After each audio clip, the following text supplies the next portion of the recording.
Assalamualaikum warahmatullahi wabarakatuh.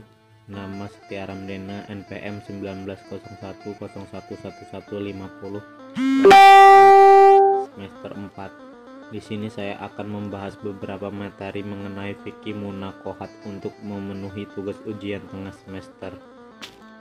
Pernikahan atau nikah artinya adalah terkumpul atau menyatu.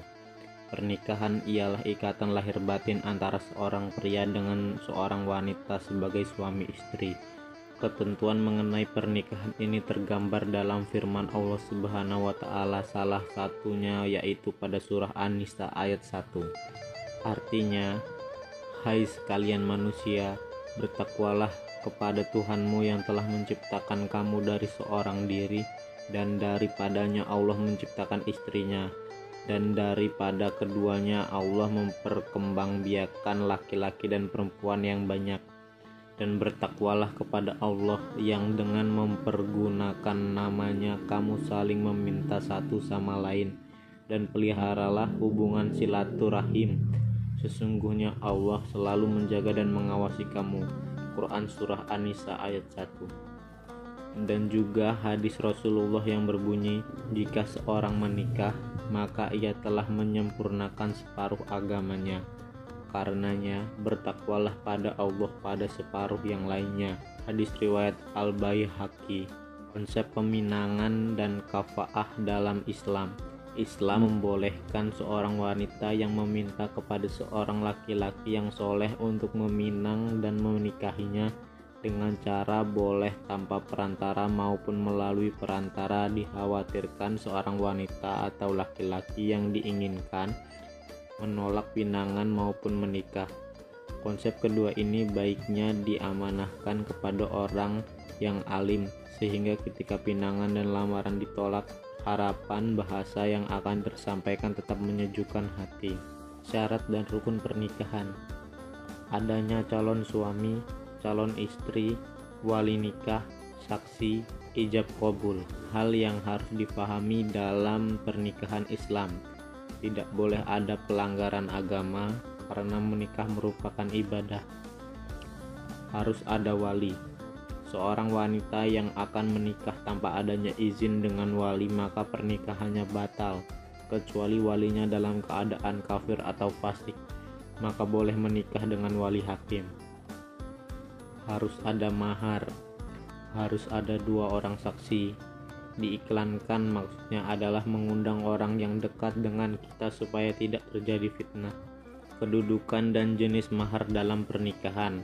Mahar adalah pemberian dari calon mempelai pria kepada calon mempelai wanita, baik berbentuk barang, uang, atau jasa yang tidak bertentangan dengan hukum Islam. Kedudukan mahar dalam hukum Islam: wajib diberikan oleh mempelai pria, bersifat tidak memberatkan, tidak harus berbentuk benda. Jika tidak memiliki harta benda sama sekali untuk dijadikan sebagai mahar, maka hafalan 1 surah dari Al-Quran juga dapat digunakan sebagai mahar. Tentunya harus dikonsultasikan dengan calon mempelai perempuan. Merupakan permintaan dari mempelai wanita, bukan merupakan simbol kebanggaan bagi perempuan. Bukan menjadi sebuah hal yang layak dibanggakan atau dipamerkan di depan umum sebagaimana hukum pamer dalam Islam, apalagi sampai membuat kebanggaan hingga menjadikan diri angkuh dan merasa lebih baik dari wanita lainnya. Kepemilikan atas mahar merupakan hak mutlak istri. Poligami. Poligami adalah perkawinan seorang suami dengan lebih dari seorang istri dalam waktu yang bersamaan. Dalam perspektif hukum Islam, poligami dibatasi sampai maksimal 4 orang istri. Ada 2 ayat pokok yang dapat dijadikan acuan dilakukannya poligami, yakni Quran surah An-Nisa ayat 3.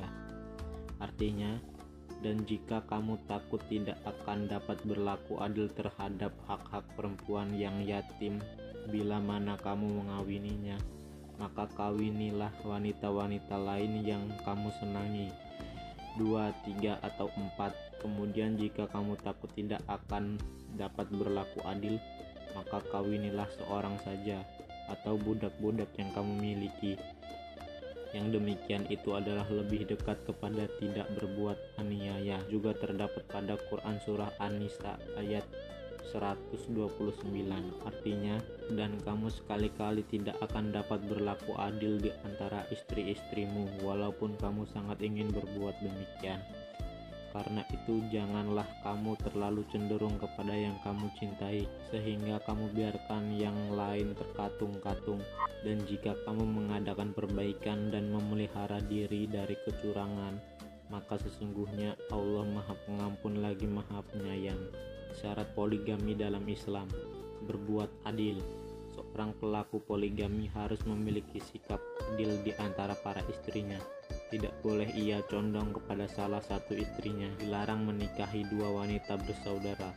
Dalam melakukan poligami, dilarang mempertemukan dua wanita yang bersaudara. Pernikahan yang dilakukan terhadap dua wanita yang masih memiliki hubungan darah tidak diperbolehkan dalam Islam.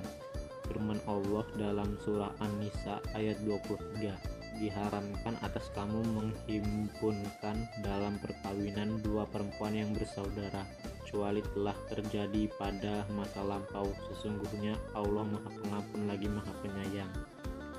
Tidak melalaikan ibadah. Seorang yang melakukan poligami harus bertambah ketakwaannya kepada Allah dan rajin dalam beribadah, memberikan nafkah lahir, membatasi jumlah istri.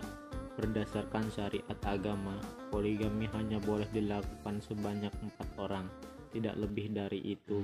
Maka menikahlah dengan siapa yang kamu berkenan dari perempuan-perempuan lain, 2, 3, atau 4. Quran surah An-Nisa ayat 3. Sekian pembahasan dari saya, semoga bermanfaat. Kurang lebihnya saya mohon maaf. Wassalamualaikum warahmatullahi wabarakatuh.